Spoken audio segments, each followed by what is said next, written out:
yesterday's behaviour left me feeling like my senses had been assaulted by what I experienced as excessive and unconstructive noise and aggression being thrown around the room.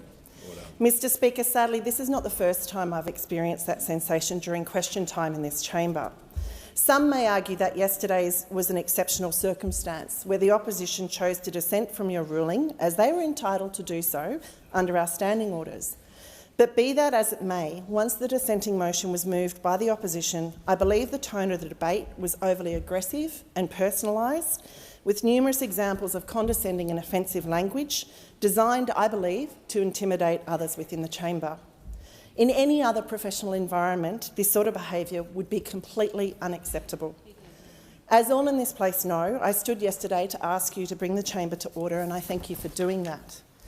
If I could have, Mr Speaker, I would have left the chamber yesterday, but it is my understanding that, ironically, that is not acceptable behaviour.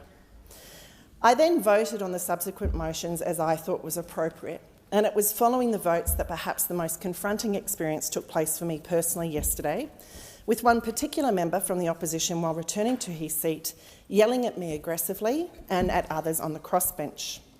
He aggressively challenged my voting decision, referring to the testimony I had provided 2 nights earlier to a procedure committee inquiry into standing orders, during which I had expressed a desire to see questions answered more directly.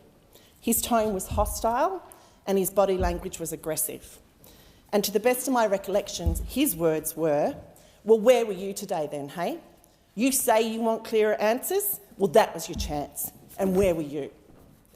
As he yelled this at me, he was shaking his head and looking at me in a way that I found to be aggressive and honestly quite confronting. Mr Speaker, had this been the first time I'd found myself the direct attention of this sort of behaviour, I may have brushed it off. But this follows a pattern I've experienced more than once since I entered this chamber, and I've noticed many other female colleagues have experienced this sort of treatment, particularly our member here in the front row, Angie Bell, member for Long Creek, just as you expelled somebody from this chamber.